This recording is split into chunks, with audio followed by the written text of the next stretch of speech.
Tadi pagi udah berdoa kan? Siapa yang absen hari? Yang absen. Kenapa mereka nggak datang? Kalau begitu kita langsung mulai saja materi kita. Kita akan tulis ya hari ini. Tapi apa materi kita hari ini? Jadi kita masuk di materi baru kan, yaitu menentukan jenis-jenis tiga. Dan sebelum kita masuk dulu di situ, adik-adik semua masih ingat nggak dengan materi kita sebelumnya?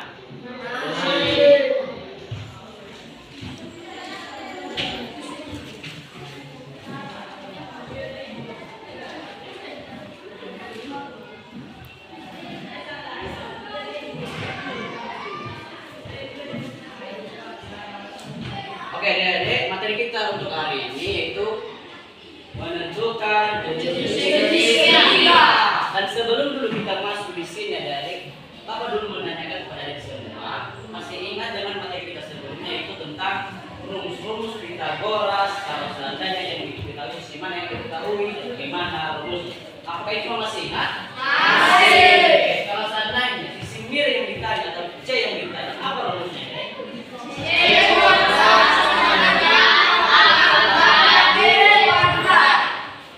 C kuadrat sama dengan kalau seandainya misalnya A yang ditanya atau sisi data yang ditanya, apa rumusnya?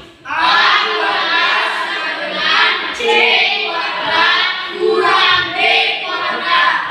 Berarti A kuadrat sama dengan C kuadrat dikurang B kuadrat. Begitu juga sebaliknya ketika B yang ditanya, berarti B kuadrat Sama dengan C kuadrat kurang A kuadrat. Oke, jadi udah paham semua ya. Jadi sekarang kita masuk dengan topik baru kita yaitu menentukan jenis-jenis segitiga. Nah, di sini ada sebelum kita masuk ke dalam materinya, kita tahu dulu apa tujuan kita, kenapa harus kita belajar mengenai jenis-jenis segitiga ini. Yang pertama, siswa dapat menemukan hubungan antara jenis segitiga dengan panjang sisi-sisinya. Yang kedua, siswa dapat menentukan jenis-jenis segitiga berdasarkan panjang sisi yang diketahui. Maksudnya di sini ada, kenapa dia dibilang sisi yang diketahui? Seandainya ada sebuah segitiga, kita kasih contoh segitiga apa ada segitiga fisik misalnya. Terus sisi datarnya diketahui, sisi tegaknya juga diketahui, dan sisi miringnya juga diketahui. Oke, kita lanjutkan. Apa yang tadi? Menyelesaikan masalah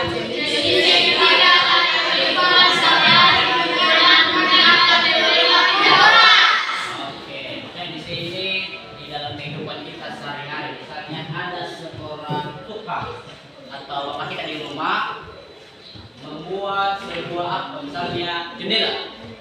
Kan bentuk jendela itu kan segi 4, ya enggak? Iya. Nah, terus dia mengukur, dia membentuk sebuah ditariknya diagonal atau membentuk sebuah segitiga. Ditariknya diagonal, terus dia mengukur berapa kira-kira panjang diagonal tersebut. Nah, ini yang dimaksud dengan menggunakan atau menyelesaikan masalah jenis segitiga dari kehidupan sehari-hari dengan menggunakan Pitagoras. Dan rumus-rumus kata ini telah kita ketahui, A kuadrat ditambah B kuadrat sama dengan C kuadrat. Oke, ini adalah tujuan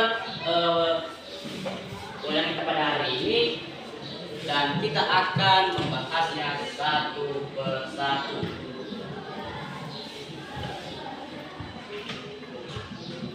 Oke, jadi katakan dengan membalikan dari teorema Pitagoras kita bisa menguji apakah segitiga yang telah diketahui panjang ketiga sisinya berat yang sisinya atau bukan segitiga ataupun sebaliknya atau lancipnya atau turbulnya. Nah, di sini ada kita coba perhatikan tabel di atas, ada sekitar 3 jenis segitiga.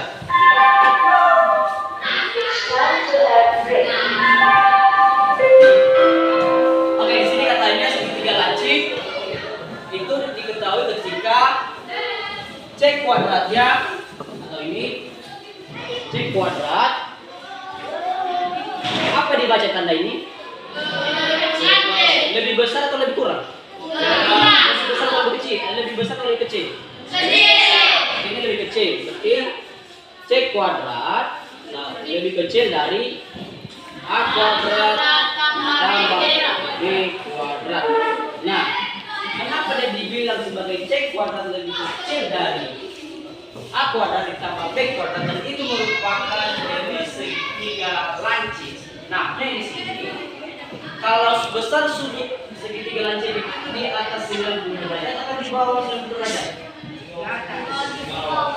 Di bawah atau di atas? Berarti di bawah 90 derajat. Kalau misalnya sudutnya di atas 90 derajat atau dengan dulu 120 derajat, itu termasuk sudut segitiga lancip atau tumpul? Tumpul ya? Oke. Nah, ini tadi C kuadrat lebih kecil dari A kuadrat ditambah B kuadrat. Maksudnya ketika sisi A atau sisi B kita tambahkan, padahal nilai sisi A ini adalah 5 cm.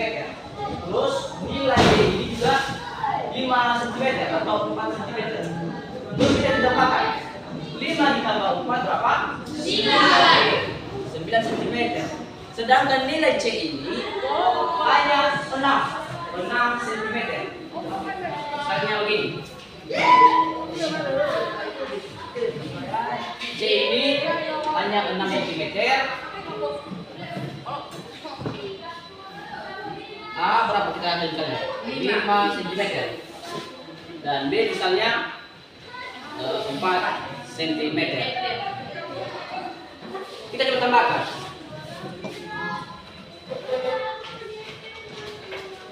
5 ditambah 4 9 cm. Dengan mengetahui hasil di atas, kita bisa mengambil kesimpulan bahwasanya nilai yang 9 ini lebih besar dibandingkan dengan nilai yang 6. 6 dijadikan nilai dari C. Maka kita bisa simpulkan C lebih kecil dari A tambah B. Makanya dia disebut sebagai segitiga lancip. Sampai di situ dulu Pak. Kalau misalnya ada soal kayak gini, kalian bisa menentukan apakah itu termasuk lancip atau tumpul atau siku. Bisa. Intinya ada yang perlu kalian ketahui, ada yang perlu kalian ingat. Tanda yang 3 ini, yaitu tanda lebih kecil. Apa ini? Lebih besar. Ini sama dengan. Kalau dia sama dengan, itu artinya dia siku. Maksudnya ketika kita menjumlahkan nilai A atau sisi A dengan sisi B, hasilnya sama dengan sisi C. Makanya dia dibilang segitiga siku. Kalau seandainya dia tidak besar, apa itu tandanya? Telah jadi segitiga tumpul. Maksudnya di sini ketika kita jumlahkan sisi yang satu dengan sisi yang satu, namun nilai C-nya lebih besar lagi. Contohnya C-nya 20, sedangkan nilai A ditambah dengan nilai B hanya 15. Otomatis yang besar adalah nilai apa yang lebih besar? Nilai A atau nilai C? Ini nilai C. Makanya terdapat sebuah rumus C kuadrat lebih besar dari A kuadrat tambah B kuadrat. Ini adalah tumpul. Dan begitu juga seterusnya. Kita lanjutkan. Sebelumnya apakah masih ada yang perlu paham dengan yang Bapak sampaikan? Atau bisa dipahami? Bisa. Kita lihat jenis segitiga di atas. Nah, yang pertama itu adalah segitiga siku. Apa fungsinya tadi kalau seandainya dia adalah segitiga siku? Kalau untuk menentukan jenis segitiga, apa tadi fungsinya? Apa tandanya? Apakah sama dengan K? Lebih besar atau lebih kecil?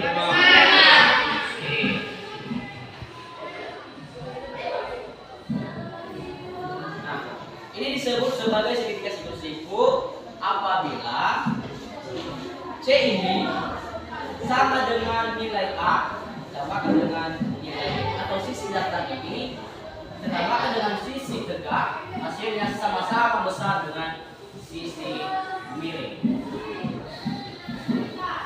Segitiga kedua apa ini? Dia itu adalah lebih kecil atau lebih besar? Lebih kecil. Oke, C kuadrat lebih kecil dari A kuadrat ditambah B kuadrat. Dan yang terakhir apa? 30. Sama juga, kembalikan juga dari segitiga lancip. Karena kalau lancip kan lebih kecil, dan kalau tombol dia lebih besar. Nah, apa tanya di atas ini? Kita mari sama-sama mengamati gambar ini. Kita bahas satu persatu. Nanti setelah Bapak pakai nanti yang pertama ini atau gambar yang pertama ini, adik-adik sama nanti bisa mengapain kepada kita atau mencari tahu apakah gambar atau segitiga dua ini dengan segitiga ini termasuk dari segitiga apa tadi ya? Bisa kan? Bisa. Oke. Kita coba amati gambar yang pertama, bentuknya kayak di atas ini, dan dia memiliki siku-siku. Sisi tegaknya A1, sisi datarnya B1, dan sisi miringnya C1. Oke, kita misalkan nilai A ini adalah 6 cm, dan nilai B ini 8 cm. Berarti ini 6, ini 8, dan nilai dari sisi miring ini 10 cm atau 10 satuan, sama aja.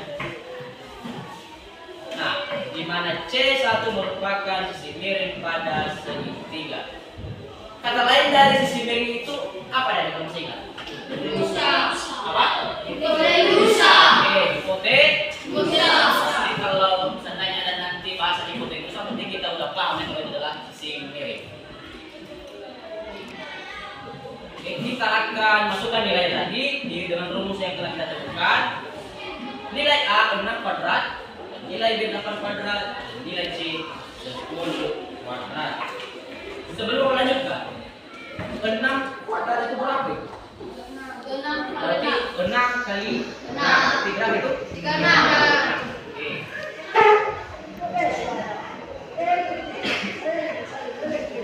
Dalam 8 ini? 6 berarti 8 kali 8 6.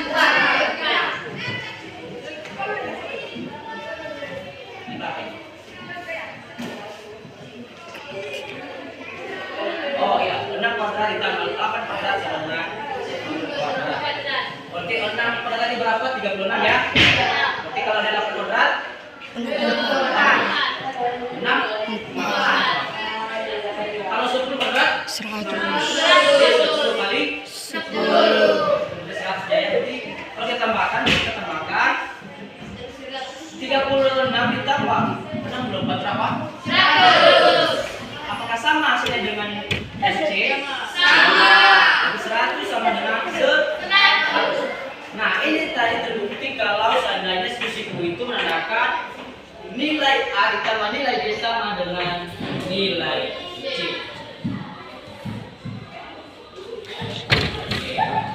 Perhatikan hasil perhitungan dari gambar pecahan tadi. Ternyata nilai dari A1 kuadrat ditambah B1 kuadrat ditambah dari C1 kuadrat dapat dituliskan dengan apa saja ini? A1 kuadrat ditambah B1 kuadrat sama dengan C1 kuadrat. Apa yang di sini?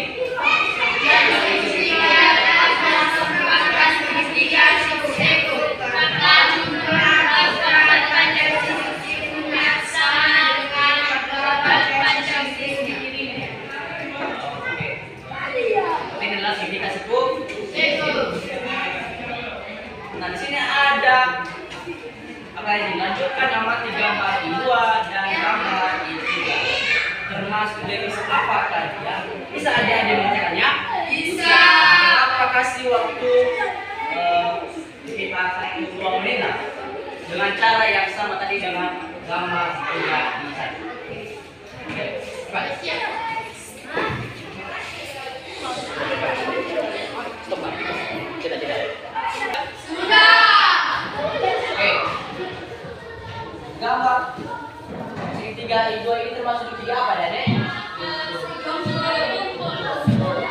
Jadi segitiga lancip atau jadi segitiga tumbuh?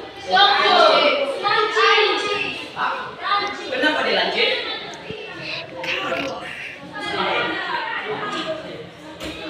Kenapa dia lancip?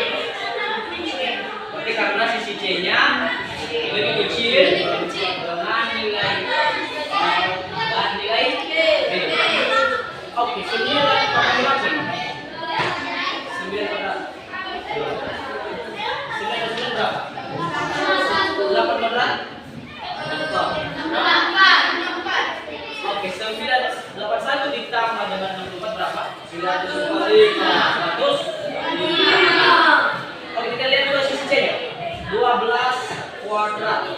Berapa ini? 4. Dan berapa tadi jumlah sumber? Apa? Sisi A dengan sumber tadi berapa? 104. Berarti 145 dengan 144. Mana yang lebih besar? Yang 104. Berarti nilai A dan B-nya lebih besar dari C. Berarti C kuadrat lebih kecil dari A kuadrat tambah B kuadrat. Oke, gambar ketiga. Apa ini? Jadi segitiga apa ini? Tumbuh ya? Oke. Oke, Bapak anggap sudah selesai dan kalian paham. Kita langsung coba dengan contoh. Nah, suatu segitiga dengan panjang bertiga sisi. 12 cm, 25 cm, dan 38 cm. Apakah segitiga yang dimaksud adalah segitiga tersebut? Nah, ini nanti adik-adik mengingat juga waktu kita udah terbatas. Contoh ini di atas Bapak anggap ini adalah sebagai tugas rumah. Nanti dikerjakan, terus besok ini termasuk lagi besok kan? Iya. Minggu. Iya. Dan Seninnya? Iya. Kita masalah Senin dengan saya juga kita bahas tugas kalian nanti ya. Boleh? Oke.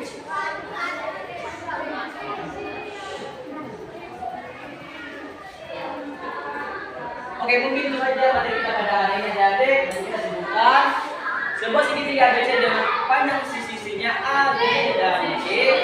Yang pertama, jika A kuadrat ditambah B kuadrat sama dengan C kuadrat, maka segitiga ABC merupakan segitiga apa? Siku. Yang kedua, jika A kuadrat ditambah B kuadrat lebih besar dari C kuadrat, maka segitiga ABC adalah apa? Yang terakhir adalah jika A kuadrat ditambah B kuadrat lebih kecil dari C kuadrat, ini kan disebut apa? Paham semuanya? Sampai di sini sebelum kita tutup dan kita apakah ada pertanyaan? Ada? Sudah semua? Oke, dengan selesainya materi kita jadi segitiga, berarti minggu depan kita masuk materi baru. Apa materi selanjutnya? Apa? Hipotenus. Jenis segitiga apa?